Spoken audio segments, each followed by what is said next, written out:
Bonsoir à tous et toutes. Je suis Laurent Landette, je suis le directeur du Collège des Bernardins et je suis très heureux de vous accueillir dans ce lieu cistercien qui nous rappelle une histoire multiséculaire où des générations d'hommes sont venus chercher un sens à leur vie. Le Collège des Bernardins est en effet le fruit d'un héritage éminent. Durant des siècles, ce lieu fut habité par ces générations de moines cisterciens. Ces hommes, venus des monastères des campagnes de toute l'Europe, ont reçu ici même, au cœur de la ville, au cœur de Paris, une formation en prise avec les besoins de leur époque. Comme le rappelait le pape Benoît XVI, venu inaugurer ce lieu en 2008, il disait « Au milieu de la confusion de ces temps où rien ne semblait résister, ces moines désiraient la chose la plus importante, s'appliquer à trouver ce qui a de la valeur et qui demeure toujours, trouver la vie elle-même. Des choses secondaires, ils voulaient passer aux réalités essentielles, à ce qui seul est vraiment important et sûr. » Alors nous, aujourd'hui, dans notre monde qui traverse de nombreuses crises et qui cherche toujours, je dirais presque plus que jamais, des repères fiables, la mission du Collège des Bernardins demeure essentielle. Accroître la connaissance mutuelle entre les peuples, les cultures, les religions, pour le service de la paix et de la fraternité. Ce lieu de dialogue unique au monde nous invite ainsi à l'exercice d'une liberté qui se laisse éclairer et à tisser des liens de cette fraternité prophétique pour bâtir une société qui place l'homme dans son environnement au cœur de toutes ses ambitions. Et c'est ainsi que je suis heureux de vous accueillir dans le cadre de ce partenariat avec l'IHEMR. Vraiment, c'est notre joie de cheminer avec vous parce que nous y voyons une communion de raison d'être, une communion de vision. Et c'est pour ça qu'en tant que directeur, c'est vraiment un grand bonheur de vous savoir ici, aujourd'hui, au Collège des Bernardins pour cet événement. Je vous souhaite donc une très belle soirée à tous et toutes. Et je laisse la parole à Xavier.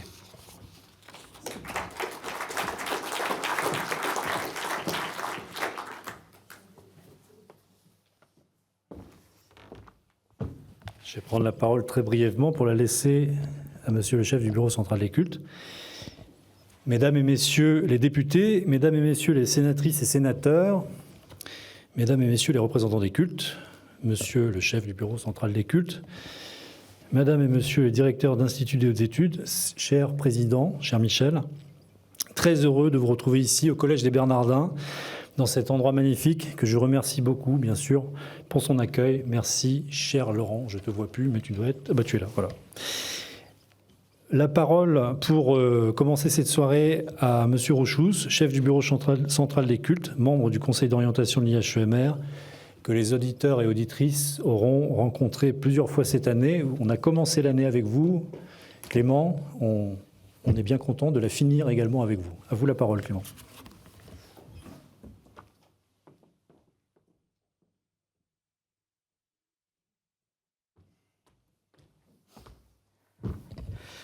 Bonjour à tous.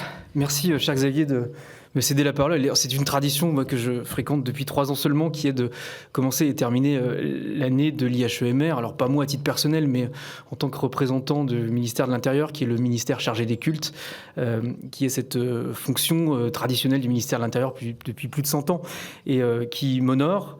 Je voulais en quelques mots, d'une part, féliciter tous les auditeurs qui ont suivi cette année un parcours qui est exigeant, un parcours qui vous a amené dans beaucoup de dimensions de la pensée et qui vous a fait explorer aussi des éléments de la société qui aujourd'hui sont le fruit de débats, je dirais quasiment incessants. le principe de laïcité, qui est à la fois un principe d'organisation des pouvoirs publics, mais aussi un principe de liberté religieuse, trouve dans notre société contemporaine faite de pluralisme religieux des traductions dans le débat public qui sont parfois un peu malheureuses, et c'est certainement un bon réflexe que de vouloir aller s'enquérir de cet objet qui est l'objet religieux dans la société contemporaine, et par ailleurs de la pensée politique qui sous-tend ce principe de laïcité. Alors pour nous qui sommes des observateurs du fait religieux et de ses rapports avec les pouvoirs publics, nous sortons de quelques années de profonde transformation, et vous avez aussi sans doute suivi des débats assez engagés sur la réforme du régime des cultes qui a permis de reposer, après une centaine d'années, des questions assez fondamentales sur l'exercice des cultes, et par ailleurs à nous réorganiser en interne avec la création d'une sous-direction des cultes et de la laïcité qui est destinée à faire en sorte que cette question de la laïcité, dans ces deux dimensions, liberté religieuse et neutralité de l'État, trouve dans l'administration une puissance de réflexion et d'action renouvelée. Alors c'est ce passage par notre organisation interne pour vous dire que du coup nous suivons avec beaucoup d'intérêt ce que fait l'IHEMR, et nous avons des rencontres très régulières, alors à la fois dans le cadre des enseignements de l'IHEMR, mais aussi pour réfléchir avec son président et son directeur à ce que l'IHEMR apporte au débat public et apporte au pouvoir public en matière de compréhension de ce que sont ces enjeux. Et c'est, je crois, probablement dans les prochaines années, un terreau fécond pour que nous continuions cette œuvre qui est, votre œuvre, qui est celle de réunir des religieux, de réunir des gens qui se posent des questions et de réunir des responsables politiques et des entreprises privées pour réfléchir ensemble et pour essayer de comprendre ce qu'est cet objet de débat, et puis peut-être aussi simplement comprendre par pure curiosité intellectuelle et sans peut-être prétention au débat public, parce que c'est, je pense, finalement là qu'on trouve le plus grand plaisir. Merci Xavier, merci Monsieur le Président pour ce que vous faites. On a encore pas mal de routes à faire ensemble sur ces questions-là qui n'ont pas fini d'occuper les cerveaux les plus brillants de la République, et c'est sans doute à ça que nous allons assister ce soir. Merci à vous.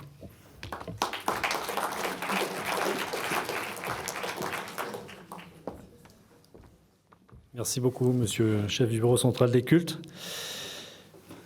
Vous voyez sur la droite de la scène un siège revêtu de rouge. Il est sur la scène pour qu'on le voit bien, justement. C'est une action de l'association Une place pour elles, qui se bat contre les violences faites aux femmes et leur invisibilisation. Donc merci mesdames pour ces actions. Merci Isabelle Veillet qui est ici pour ce combat fondamental et de nous permettre de nous garder de l'oubli de cette insupportable réalité. Donc on pourra y penser toute la soirée. C'est pour nous ce soir une année qui se termine. Et c'est donc toujours avec beaucoup d'émotion que nous engageons cette soirée avec vous, chères auditrices et auditeurs de la 8e session.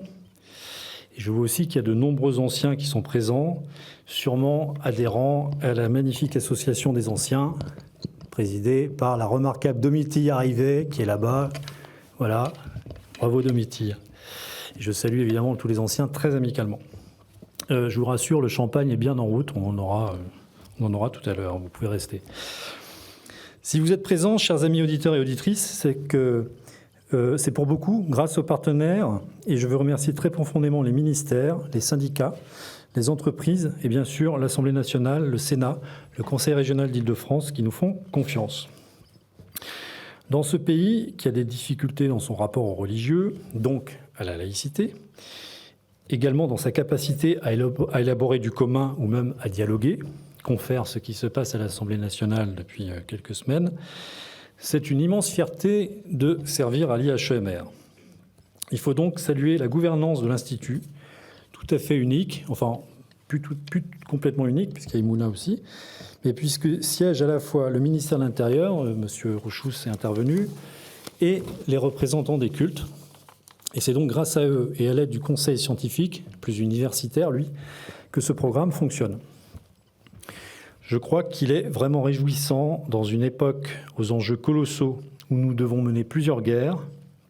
La première est la plus difficile contre notre extraordinaire faculté à nous préoccuper exclusivement de nos chapelles et à nous désespérer de nous-mêmes, il est réjouissant qu'il existe des lieux comme l'Institut, comme le Collège des Bernardins, et aussi ceux que vous représentez et animez, mesdames. Ils nous permettent de sortir de l'enfermement dans des boucles temporelles d'un passé qu'il faudrait à chaque génération rejouer et qui, ce faisant, offusquerait les bons combats à mener.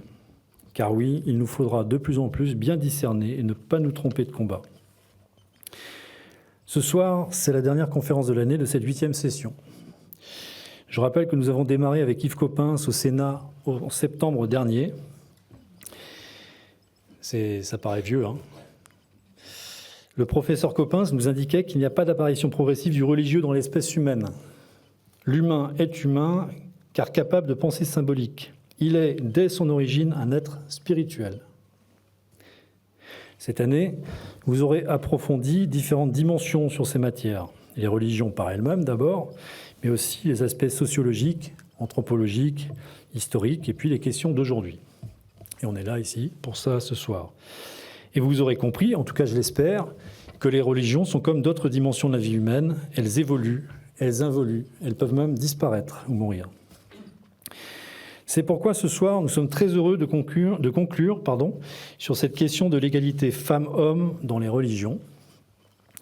À première vue, c'est par essence le lieu où cela ne va pas de soi, même si, comme j'ai pu le lire dans cet excellent ouvrage, que je recommande chaudement, les religions peuvent nourrir le combat féministe, et vous saurez, je crois, mesdames, nous montrer qu'au contraire, les religions sont des lieux où les femmes parlent beaucoup.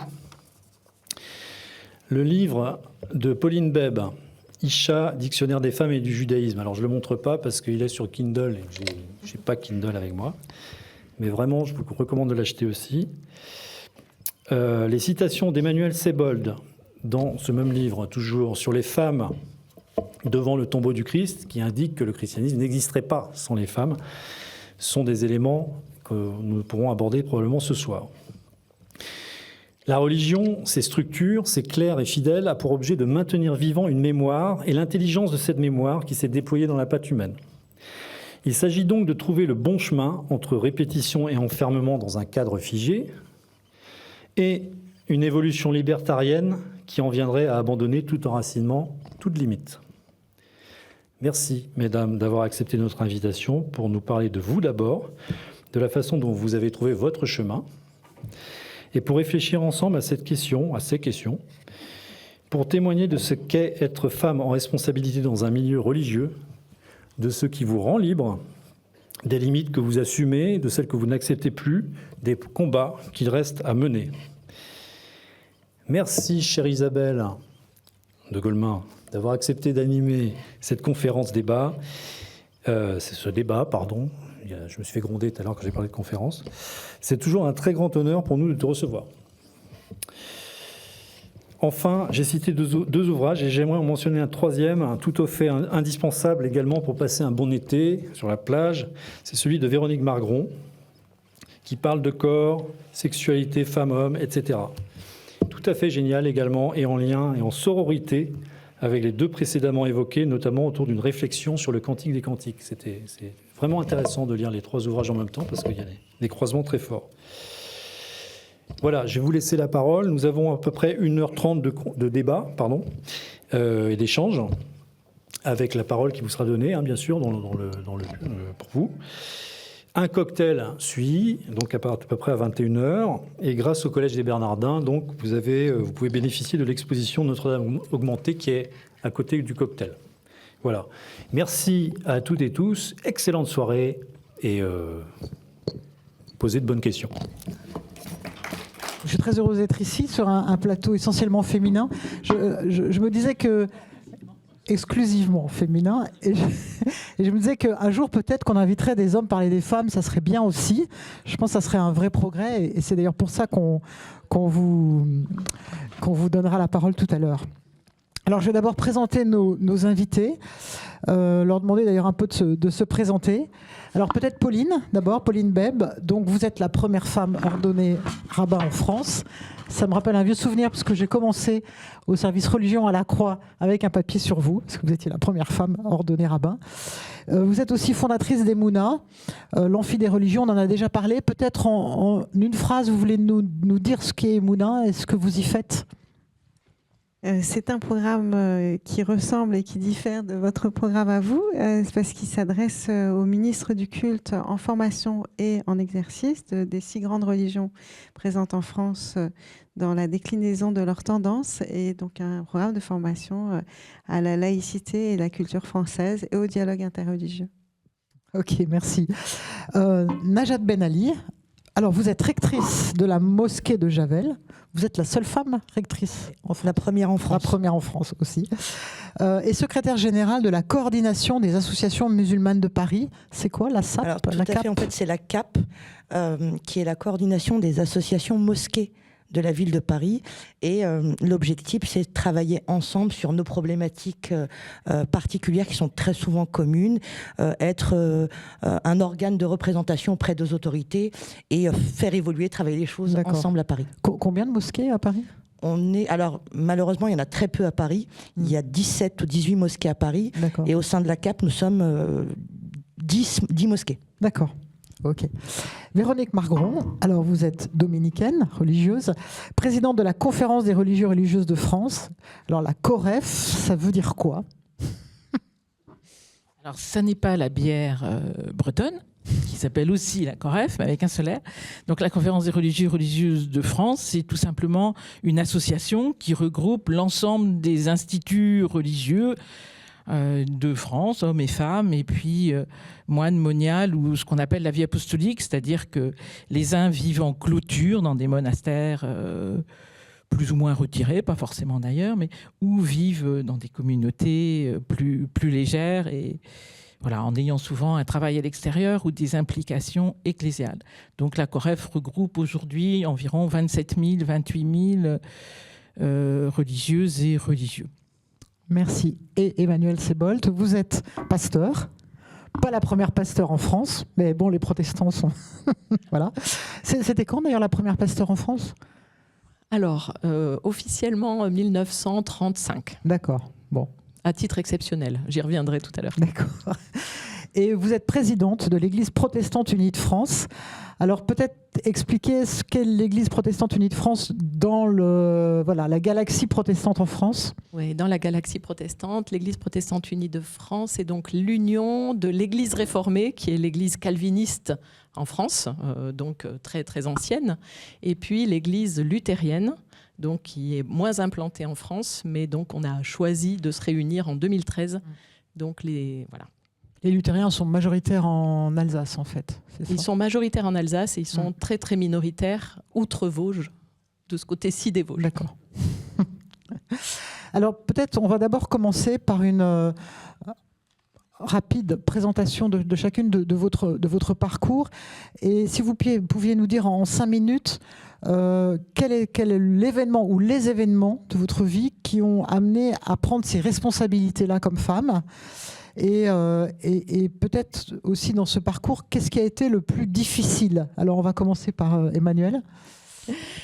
Alors, je ne sais pas s'il y a eu un événement, mais en tout cas, en tant qu'enfant, j'avais cette intuition qui a été présentée tout à l'heure, que la question de Dieu était la question centrale dans ma vie. Et donc, en tant qu'enfant, la place de Dieu la question de Dieu dans la société, pour moi, devait rester présente au centre de mon existence comme quelque chose qui permet que le monde tienne. Parce que l'injustice, parce que le malheur, parce que tout ça était insupportable, sans qu'il y ait pour moi la possibilité qu'il y ait une espérance, tout simplement. Et donc, en tant qu'enfant, j'ai décidé de garder ça au centre de ma vie, et donc de devenir pasteur. Je suis née dans une famille protestante, réformée, donc calviniste. Et quand je suis née, il y avait déjà des femmes pasteurs. depuis 1965 pour toutes les femmes mariées, alors qu'avant c'était à titre exceptionnel et juste pour des femmes célibataires, c'était vraiment des exceptions. Et donc avant ma naissance, ça a été autorisé pour les femmes, et quand j'ai grandi avec des femmes pasteurs autour de moi, dans les paroisses autour, et donc je n'ai eu aucune difficulté à devenir pasteur. J'étais encouragée par mon pasteur homme quand j'étais jeune, et rien n'a été difficile. La seule chose qui a été un peu difficile, c'est quand j'ai été élue au poste que j'ai actuellement, et où certains hommes de mes collègues se sont dit « mais pourquoi elle ? Finalement, on prendrait bien sa place ». Bon, c'est tout à fait anecdotique. C'était quand même la première fois qu'une femme occupait ce poste. Oui, alors en 2017, quand j'ai été élue présidente du Conseil national, c'est vrai que ça a été dit, c'est la première femme qui préside une église. De fait, ça n'était pas tout à fait le cas, puisque justement, de l'autre côté des Vosges, l'église réformée d'Alsace-Lorraine avait été présidée par une femme dans les années 80 déjà. Donc vous n'avez jamais rencontré une forme d'hostilité au fait que vous soyez femme, même de la part des fidèles? Jamais, jamais. Et au contraire, beaucoup ont apprécié mon ministère en paroisse en disant mais c'est bien l'alternance, un pasteur homme et puis ensuite une femme pasteur. Voilà. J'ai jamais rencontré d'hostilité, mais en disant cela, après mon élection, alors que je disais que pour l'Église protestante unie, c'était un non-événement, que 60 ans après l'accession pleine et entière des femmes au ministère pastoral, une femme soit élue pour être présidente, pour moi c'était un non-événement.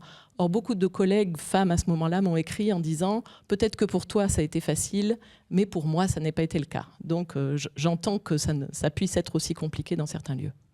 Merci. Pauline, donc même question, même punition. Oui, ça fait toujours plaisir d'entendre qu'il n'y a pas de problème dans un culte en particulier. Ça n'a pas été mon cas, évidemment. Enfin, je dis évidemment, peut-être parce que j'ai été la première, mais première en France. Je veux juste retracer un petit peu l'histoire du rabbinat féminin. En fait, la toute première femme à avoir été nommée rabbin, de manière privée par son professeur de Talmud, c'était une femme qui s'appelait Regina Jonas et qui a été ordonnée, elle a suivi ses études, donc avec toute une promotion d'hommes et de femmes dans la Hochschule, donc l'école des hautes études pour le judaïsme en Allemagne. Et puis, donc elle a été nommée par son professeur de Talmud de manière privée parce que, semble-t-il, il y aurait eu une discussion autour de l'ordination d'une femme. Et puis, elle a exercé peu de temps, puisqu'elle a été déportée d'abord à Theresienstadt, où elle a enseigné aux côtés du rabbin Léo Beck, et puis ensuite à Auschwitz. On a retrouvé son existence, c'est assez touchant, après la chute du mur de Berlin. Donc on a retrouvé une photo, et puis aussi des textes qu'elle avait écrits au milieu des camps de concentration. Après elle, il a fallu attendre 1972 pour que la première femme rabbin soit nommée officiellement aux États-Unis. Donc, il s'agissait de Sally Priesand. Et donc, on vient de fêter au niveau du rabbinat féminin mondial les 50 ans de rabbinat féminin avec, je pense, je vais regarder mon collègue pour savoir si je ne me trompe pas de chiffre, mais j'ai peut-être plusieurs milliers de femmes rabbins aujourd'hui aux États-Unis, dans de nombreux pays du monde, là où le judaïsme libéral existe, mais pas seulement, parce qu'il y a eu aussi cette avancée, parce que je considère ça comme une avancée, dans les mouvements dits conservateurs, et y compris modernes orthodoxes, où il y a déjà des femmes rabbins aux États-Unis, en Angleterre et en Israël, et bientôt en France. Donc c'est un mouvement qui s'étend à d'autres tendances que le mouvement libéral. Alors je reviens à, Oui, qu'est-ce qui à vous mon a... histoire. Ouais. Moi j'ai grandi dans une famille profondément juive, mais dans laquelle l'identité juive n'avait pas été transmise à cause de la guerre.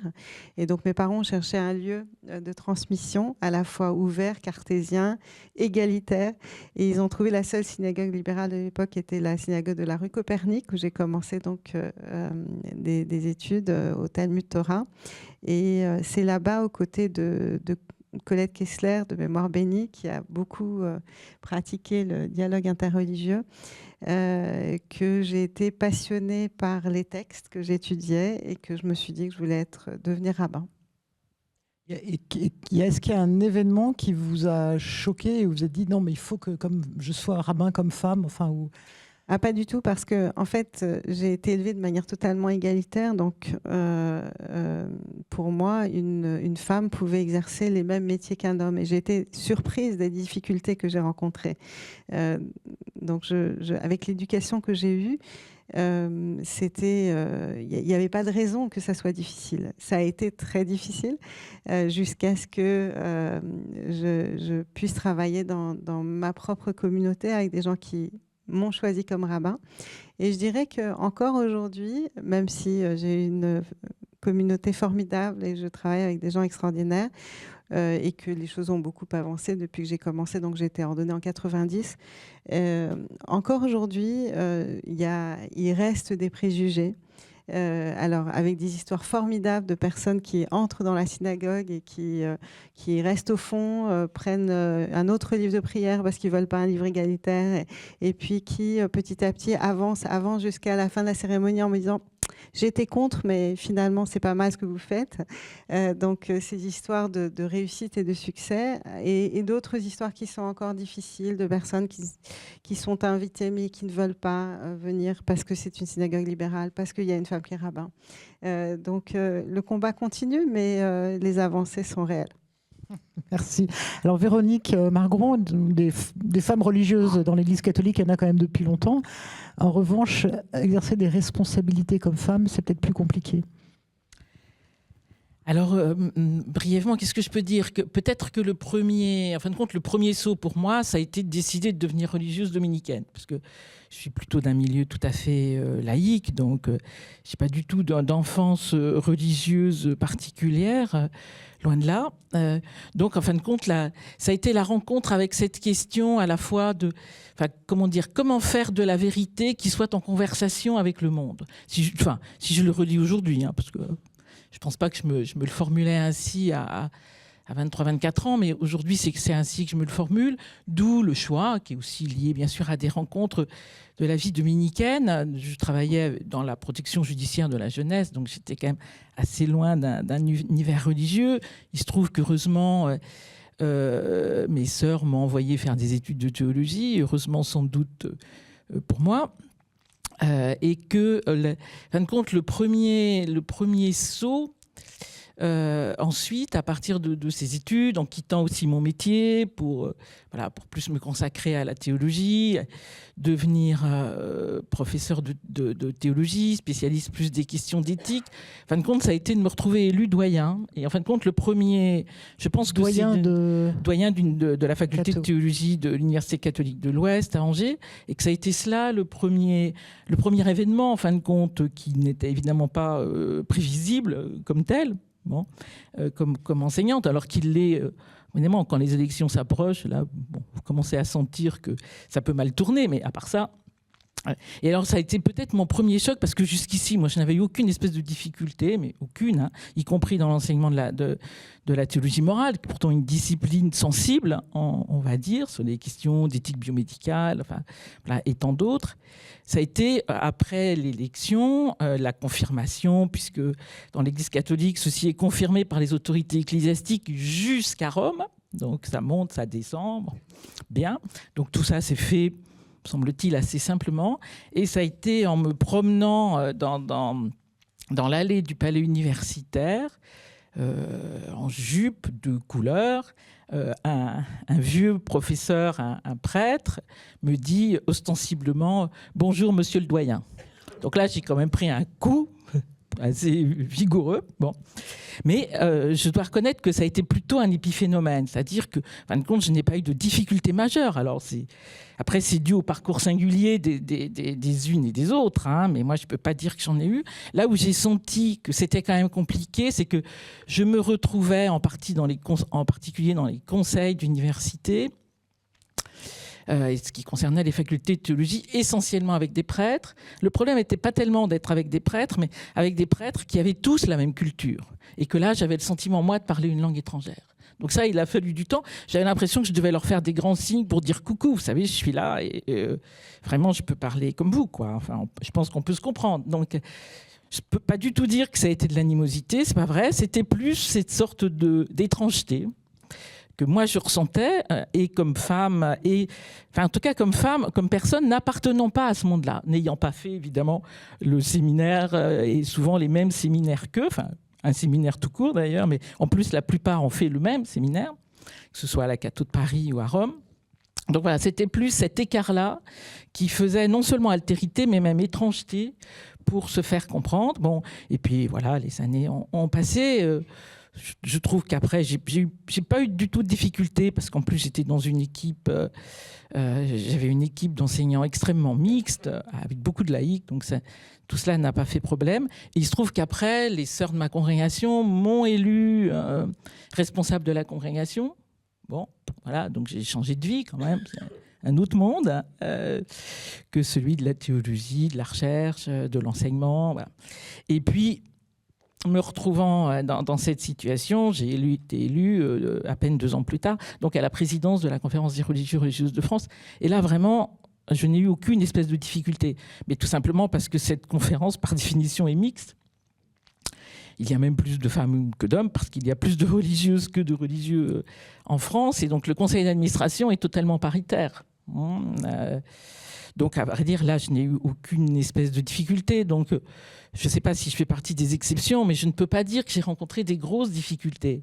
Après, c'est plus cette question d'étrangeté, de se trouver dans un monde essentiellement masculin, et non seulement masculin, mais masculin de prêtre. Donc, ce qui renforce une sorte de culture locale tout à fait particulière. Donc, il faut s'acclimater et puis en même temps essayer de montrer sans violence, mais que tout simplement on existe. Et par rapport aux autorités hiérarchiques, pense aux évêques par exemple, il n'y a pas eu de frottement, de conflit? Alors, je ne peux pas vous dire qu'il n'y ait pas eu de frottement, mais la question, c'est difficile de dire d'où viennent les frottements. C'est-à-dire que, en tout cas, comme président de la COREF, moi, je ne peux pas dire qu'il y a eu des frottements. On a des discussions qui peuvent être des discussions importantes, et heureusement d'ailleurs, hein, surtout vu la crise que traverse l'Église catholique. Mais après, je pense que c'est d'abord des discussions parce qu'on n'est pas dans la même situation. C'est-à-dire que la vie religieuse en France n'appartient pas à la hiérarchie de l'Église. Donc on n'est pas dans les mêmes positionnements, nous n'exerçons pas les mêmes responsabilités, nous n'avons pas le même mode de vie. Donc je pense que c'est au moins autant cela qui fait l'importance de la conversation, parfois de conversations animées, de sensibilités qui doivent à un moment donné se rencontrer si elles veulent faire avancer le bien commun. Je pense que c'est plus cela que le fait d'être une femme. En tout cas, moi, je l'ai rarement perçu comme ça. Je l'ai perçu à tel ou tel moment, mais c'est plutôt anecdotique. Alors, Najat Ben Ali, c'est facile d'être une femme recteur en France? Pour l'instant, plutôt.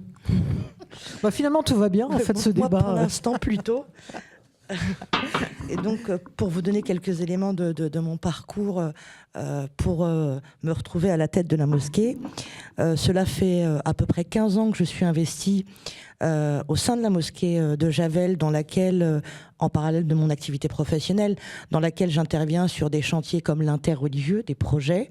Alors pas forcément de l'interreligieux au sens théologique du terme, mais plutôt de l'interreligieux de terrain, d'apprendre à se connaître les uns avec les autres pour bien vivre ensemble. On est vraiment, j'ai envie de dire, un peu dans de l'opérationnel de terrain. Et puis, honnêtement, je ne me prédestinais pas à devenir rectrice de la mosquée de Javel.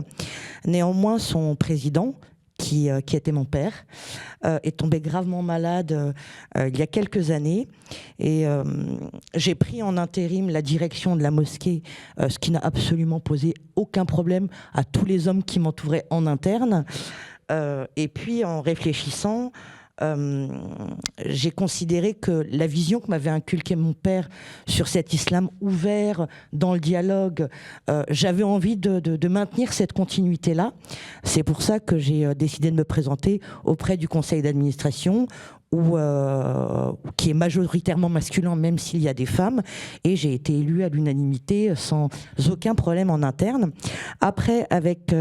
et je vous parlerai de l'autre fonction à Paris qui est aussi intéressante dans la perception qu'on peut avoir parfois des hommes. Alors c'est vrai que quand j'ai pris la direction de la mosquée de Javel, j'ai décidé d'être présente. Donc j'ai un peu réduit mon activité professionnelle dans laquelle je suis DRH et j'ai décidé d'aller accueillir tous les vendredis les fidèles et de me confronter au regard et de discuter avec les fidèles. Et je dois dire qu'au début, c'est vrai que la perception d'une femme qui dirige une mosquée en France, elle est très peu, voire pas du tout répandue. D'ailleurs, je ne pense pas qu'en France, mais elle est très peu répandue. Donc du coup, les fidèles étaient très surpris de voir une femme. Alors certains, les riverains me connaissaient parce qu'ils me voyaient travailler sur certains projets interreligieux, sur la dimension sécuritaire et autres. Et donc la plupart étaient plutôt surpris. Et si vous voulez, avec le temps, les fidèles qui m'ont vu régulièrement, quand même pour information, il y a peu de mosquées malheureusement à Paris. On est déficitaire en termes de lieux de culte. Donc lors des grandes prières du vendredi, au lieu de faire un office, nous en faisons 2, 3. Et c'est chez moi entre 800 et 1000 personnes tous les vendredis à gérer, dont une grande majorité d'hommes, même si on a effectivement aussi les femmes qui viennent le vendredi. Et dans la même pièce où elles sont... Alors en fait, en semaine, ils prient dans la même pièce. Donc les hommes devant, les femmes derrière. Et c'est souvent les femmes qui sont en désaccord, pas les hommes. Et le vendredi, il y a tellement de monde qu'on a deux salles pour les femmes et la très grande pour les hommes. Et donc, voilà, de façon générale, honnêtement, je n'ai pas senti d'hostilité. Et je m'attendais à de l'hostilité. Alors, évidemment, j'en ai eu, de façon extrêmement minoritaire, avec des fidèles, quelques fidèles qui venaient en me disant « mais tu n'as pas ta place, tu es une femme, tu n'as rien à faire dans une mosquée ». Et donc je leur demandais « ok, quel verset du Coran, de quoi tu me parles ?» et en fait je me suis rendu compte que souvent ces personnes qui revenaient pour remettre en question ma légitimité, c'était pas tant la légitimité, parce que je ne suis pas une religieuse, je ne suis pas une théologienne, je pense que vraiment c'est cette espèce d'une femme de pouvoir qui les insupportait. D'ailleurs, je fais un petit parallèle avec ma vie professionnelle dans laquelle je suis DRH. J'en ai été également victime dans ma vie professionnelle d'hommes qui déconsidéraient le fait qu'une femme puisse... J'ai démarré plutôt tôt ma carrière, jeune et femme, être DRH, c'était pas forcément simple dans le regard des autres. Et donc, effectivement, avec cette minorité qui a tenté à plusieurs reprises de me délégitimer, honnêtement, j'ai tenu. Tous les vendredis, j'étais là, j'accompagnais. Et au bout de 2-3 ans, aujourd'hui, la grande majorité des fidèles me connaissent. On s'apprécie, les choses fonctionnent bien. Et finalement... dès lors qu'on met en place des choses, en tout cas de mon expérience de terrain, dès lors qu'on met en place des choses, des projets, et que ça avance, finalement, c'est pas tant ma qualité, mon genre qui a primé, c'est les projets qui ont abouti à la réalisation de ce que j'ai fait. Après, il y a à peu près 3 ans, on a cofondé la coordination des associations mosquées de la ville de Paris. Et donc, nous sommes organisés entre mosquées. Honnêtement, j'avais moi-même des préjugés. J'avais moi-même des préjugés en me disant « Oula, t'es la seule femme, tu vas te retrouver entourée d'hommes. Comment les choses vont se passer ?» Et finalement, les choses se sont extrêmement bien passées. Je m'attendais pas à un accueil de la part de ces responsables de culte, de la part de ces imams. Je veux dire, il fallait que je combatte finalement moi-même mes propres préjugés vis-à-vis des hommes.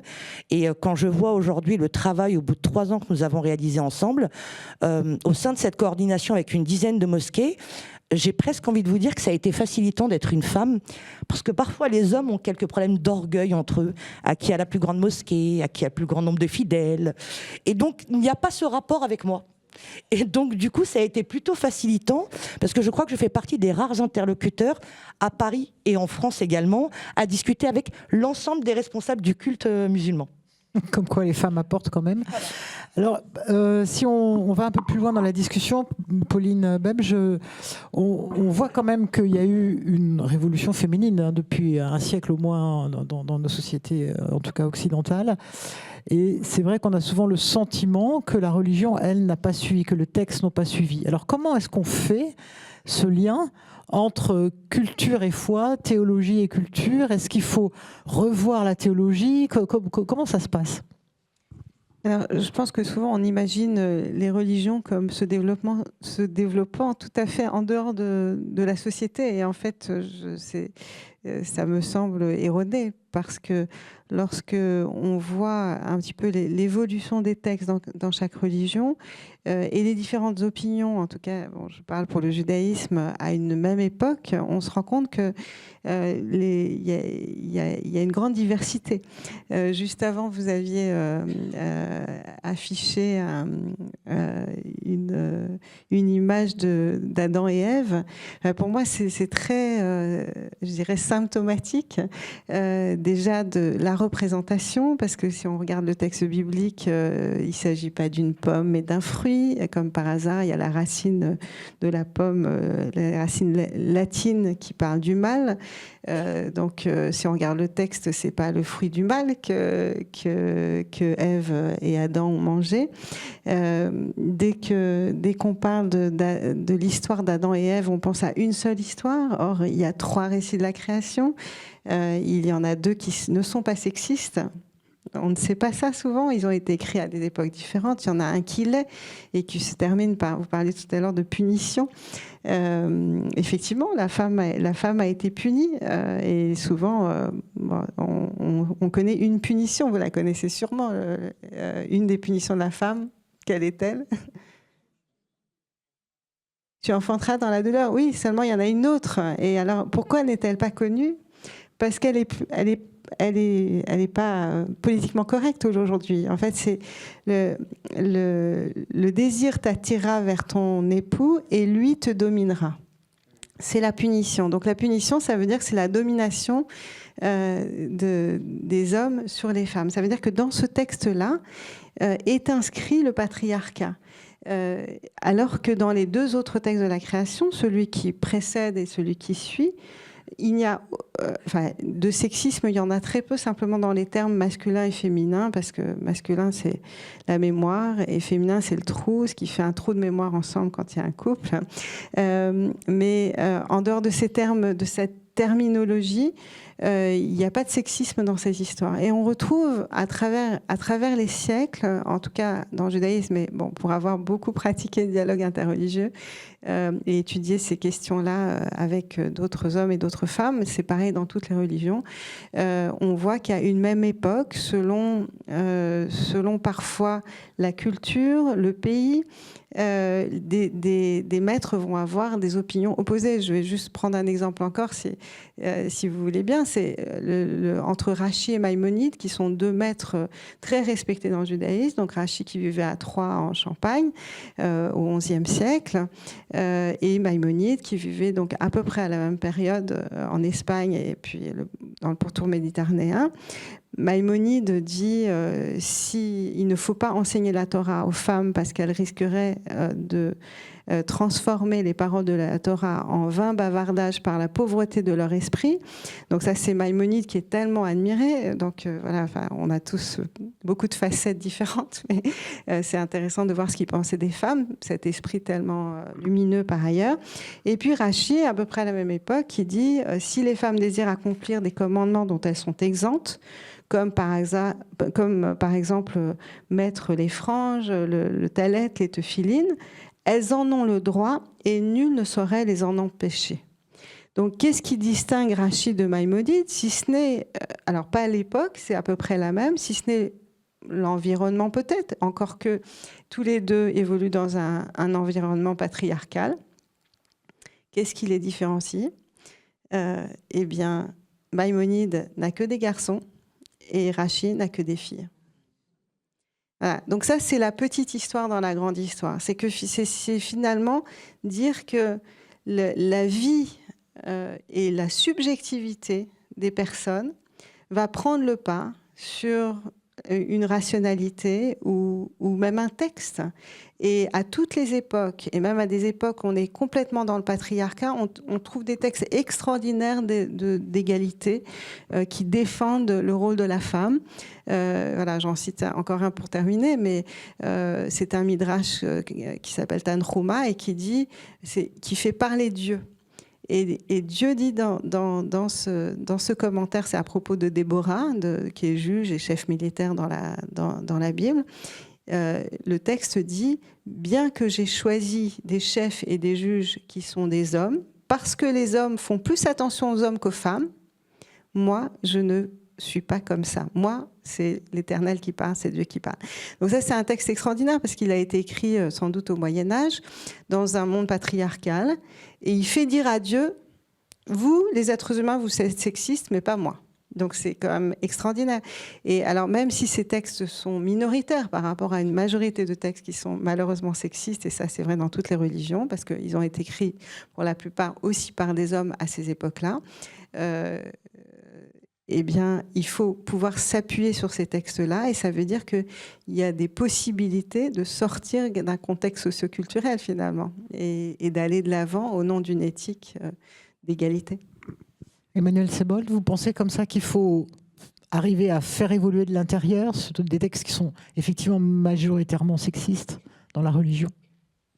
Il y a un vrai problème de lecture du texte. C'est-à-dire que dans le texte biblique, je parle de ce que je connais, dans le texte biblique, il y a toutes les possibilités de révolution pour toutes les minorités ou toutes les personnes exclues ou rabaissées. Dans le texte biblique, il y a tout ce qu'il faut pour dire que chacun, chacune a une égale dignité. Mais quand on lit le texte, on lit avec les lunettes de son époque.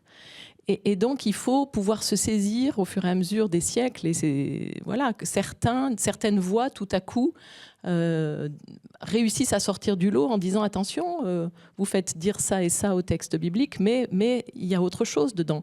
Il y a autre chose, soyez attentifs. » On va sortir du texte biblique les versets les plus caricaturaux, les plus, enfin voilà, on va dire voilà, le texte est patriarcal, il est machiste, etc. Et on laisse de côté complètement les versets qui pourraient soulever autre chose, qui pourrait mettre en avant les femmes. Et il y a aussi des traductions faites par des hommes qui vont tordre le texte, en tout cas trahir un peu plus encore. Pour un seul exemple, dans le Nouveau Testament, il y a une apôtre qui s'appelle Junia. Et en fait, toutes les traductions jusqu'à aujourd'hui ont traduit Junius, parce qu'on ne pouvait pas penser qu'une apôtre pouvait s'appeler Junia, qu'il y avait des femmes. Hein, voilà, donc quand on relit avec attention, on se dit « Ah, qu'est-ce qui se passe là? Pourquoi on a traduit Junius au lieu de Junia ?» Voilà. Et là, on découvre, ah oui, zut, le texte, il dit peut-être autre chose que ce qu'on a lu pendant des siècles. Mais quand même, globalement, on va dire que l'essentiel des textes religieux, d'abord, ils ont été écrits par des hommes. Donc il y a quand même tout un travail à faire, j'imagine, de relecture quand on est une femme. En fait, quand on est une femme ou un homme, c'est-à-dire que les hommes aussi aujourd'hui lisent les textes et font beaucoup plus attention. Et donc nous aident. Enfin voilà, c'est un travail commun, hommes et femmes, de relire les textes bibliques et de se laisser interpeller. Comme vous le disiez tout à l'heure, qui c'est qui est témoin de la résurrection dans les évangiles? C'est que des femmes. C'est que des femmes. Si elles s'étaient tues, comme nous dit le texte, d'ailleurs, il y a un des évangiles qui dit elles sont parties, elles n'ont rien dit parce qu'elles avaient peur. Bon, on sait bien qu'elles ont parlé à un moment. Mais voilà, ce sont des femmes qui sont témoins. Quand Jésus parle avec la femme samaritaine, un texte absolument incroyable, il fait de la théologie avec elle. Et elle devient la première femme témoin païenne, entre guillemets. Enfin, voilà, pas tout à fait juive comme il faut à ce moment-là. Donc, dans les textes, on a tout ce qu'il faut pour sortir d'une société patriarcale. On a tous les éléments, il suffit de s'en saisir. Et donc, il suffit que les femmes, déjà, puissent lire, puissent avoir accès aux textes bibliques. La réforme protestante a beaucoup insisté là-dessus. Hommes et femmes devaient lire la Bible à égalité. Tout le monde devait pouvoir avoir accès directement à la Bible. Et c'est aussi des ferments. L'accès au texte par toutes et tous, c'est vraiment un des leviers essentiels pour changer le monde. Véronique Margon, il y a les textes bibliques, mais il y a aussi tout ce qui s'est accumulé depuis des siècles au niveau des textes, notamment dans l'Église catholique, et qui sont pareils. Parfois, ils font bondir les femmes aujourd'hui, et les hommes aussi d'ailleurs. Oui, il faut espérer que les hommes bondissent aussi. Je pense qu'un des graves soucis, c'est qu'il y a eu, une sorte d'essentialisation, en particulier tous ces textes du magistère catholique parlant de la femme, comme si quelqu'un avait rencontré la femme dans sa vie. Enfin, on rencontre des hommes et des femmes, donc on rencontre toujours de la pluralité, et cet essentialisme permettant de mettre à distance, voire de mettre sous sa coupe, mais en tout cas de tenir au loin, la femme, y compris en la magnifiant, y compris en l'associant à la condition de mari, toute chose qui peut être très belle, sauf qu'il faut quand même que l'enjeu, parce que c'est quand même l'enjeu en tout cas de la tradition chrétienne, c'est l'incarnation, et l'incarnation c'est faite d'altérité.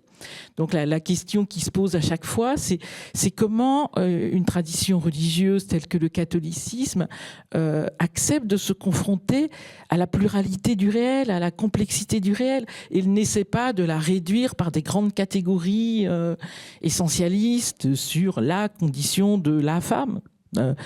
J'ai rarement trouvé, je ne sais pas s'il y en a d'ailleurs, des documents qui seraient sur la condition de l'homme au sens masculin du terme. Donc on voit bien que c'est une façon de tenir au loin quand même, et donc aussi au loin, en partie au moins, sinon pendant longtemps, du pouvoir, des responsabilités, de la tenir dans la sphère privée, dans la sphère familiale, dans la sphère ce qu'on pourrait qualifier du service. Et beaucoup d'images de la femme dans le catholicisme sont encore en grande partie liées à cela, c'est-à-dire tout ce qu'on peut dire sur le service, tout ce qu'on peut dire même sur une forme de bienveillance des femmes ou de la femme. On voit bien combien ça peut être entaché. J'espère que nous essayons d'être les uns et les autres bienveillants, hommes et femmes, les hommes avec les femmes avec les hommes, et entre nous tous.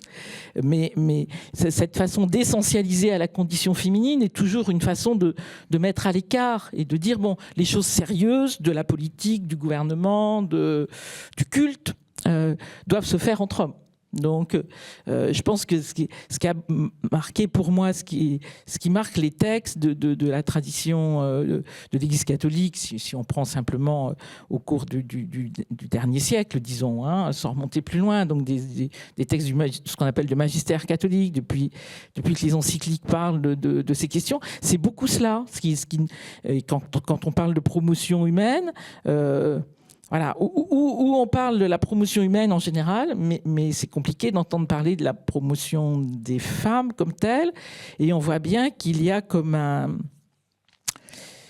comme une sorte de danger parfois, non pas alors peut-être du féminin, mais surtout de la condition des femmes elles-mêmes, et beaucoup de situations en ce monde en seraient les témoins. Donc je pense que pour moi, face à cela, il y a le travail intellectuel, c'est sûr, mais il y a surtout le fait que, fin de compte, que peu à peu, les hommes et les femmes, donc les hommes et les femmes laïques dans l'Église catholique, tout simplement prennent leur place, prennent la parole, entrent dans la conversation, prennent d'une façon ou d'une autre des responsabilités, et que quand ceci est fait, il est compliqué de revenir en arrière, quoi. Donc je sais pas si c'est le combat du pot de terre contre le pot de fer, mais je pense qu'il y a une question de l'avancée de l'histoire et des histoires qui, à un moment donné, espérons-le quand même, devient irrévocable. Alors, devient irrévocable, n'empêche que Najat Ben Ali, vous m'avez expliqué tout à l'heure que vous battiez beaucoup contre une forme d'islam qu'on trouve sur Internet, qui justement répand une vision de la femme qui pour vous n'est pas la vôtre. Voilà. Tout à fait. Effectivement, alors moi, je ne suis pas une sachante en théologie, Voilà, pas mal de donc choses. c'est important quand même de le dire. Et quand je discute avec nos imams ou avec nos imams théologiens, ils partagent exactement le même propos que vous avez tenu, Emmanuel, effectivement, en termes de grille de lecture, en termes d'interprétation, qu'il y a un vrai travail à faire. Et moi, j'ai envie de vous dire, en toute honnêteté, pour avancer sur la place de la femme dans l'islam, je crois que le premier gros travail, c'est l'éducation des musulmans à leur propre religion. Parce que moi, de ce que j'observe sur le terrain, quand j'échange avec des imams ou théologiens, on est dans des travaux de réflexion intellectuelle, des avis juridiques qui sont à des milliers de kilomètres des échanges que j'ai moi avec mes fidèles. Et donc du coup, je pense qu'il y a probablement une vulgarisation théologique à apporter. Je pense que les musulmans en France, en termes de connaissances et d'éducation à leur religion, doivent monter de 2-3 étages. Et les imams théologiens doivent redescendre d'une dizaine d'étages pour créer le lien. Il n'y a aucune attaque, évidemment, c'est juste c'est pour créer le lien et faire monter, j'ai envie de dire, tirer vers le haut les musulmans dans leur connaissance de l'islam.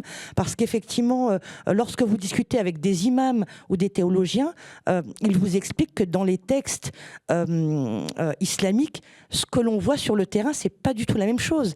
Et puis l'islam, c'est pas une religion qui est née en France, elle a été importée avec une acculturation différente, avec une culture de tel ou tel pays. Et par rapport à ce que je vous disais tout à l'heure, il est vrai que voilà, moi je suis issu d'un islam sunnite, malikite, qui est, ce que je vous disais tout à l'heure, qui est un peu pauvre. Et en face, on a depuis quelques années un islam qui est rigoriste, qui est wahhabiste, salafiste, et qui n'est pas l'islam qu'on connaît, qui n'est pas l'islam qui nous a été enseigné. Mais comme tout à l'heure, je vous expliquais, effectivement, quand vous allez sur les réseaux sociaux, quand vous allez sur les sites d'information ou sur des chaînes spécialisées d'information, en creusant derrière, ce sont des chaînes ou du Qatar ou d'Arabie Saoudite. Et donc, du coup, c'est pas notre islam, c'est pas notre culture. Et il y a un vrai travail à mener, je pense, en France sur faire monter en compétence les musulmans, enfin les éduquer à la culture islamique, enfin pas la culture, mais à les éduquer effectivement islamiquement, qu'ils maîtrisent mieux leur religion. Moi j'ai l'impression qu'à chaque fois que j'échange avec quelqu'un qui maîtrise la religion musulmane, il est 100 fois plus ouvert que les autres. C'est vraiment le constat que je fais. Et vous disiez parfois les femmes elles-mêmes rentrent dans ce système-là finalement de... Tout à fait. Mais je peux vous donner quelques exemples de terrain. En semaine, nous faisons les prières en mettant les hommes devant, les femmes derrière. C'est souvent les femmes qui n'acceptent pas de prier. Autant le vendredi, je peux le comprendre parce qu'il y a énormément de monde. Et quand on prie, on se prosterne. Et on n'a pas très envie d'être la tête sur les pieds de la personne devant. Donc ça, je peux l'entendre. Mais moi, j'ai eu un échange avec les fidèles, comme j'en ai régulièrement le vendredi, sur, par exemple, les imams femmes, même si on entend rarement parler des mourchidates en France, qui existent vraiment et qui ont un vrai rôle. Celles qui ont été les plus fermées, ce sont les femmes. Ce sont les femmes qui ont été les plus fermées, en nous disant ce n'est pas ça l'islam, ce n'est pas ça notre religion. Et donc du coup, effectivement, les femmes ne sont pas forcément celles qui vont le plus aller chercher. Je pense que honnêtement, en tout cas de ce que je vois à Paris, où j'échange avec les mosquées, il y a des femmes dans les mosquées. Elles sont dans l'enseignement islamique des mosquées. Il y a énormément de femmes. Vous prenez, il y a dans les conseils d'administration, dans 2/3 des conseils d'administration des mosquées parisiennes, il y a des femmes. Après, je pense que les femmes doivent elles-mêmes s'autoriser à se dire j'ai un rôle, j'ai ma place, je peux prendre des responsabilités, j'en suis la preuve vivante, et leur place existe, il faut qu'elles la prennent.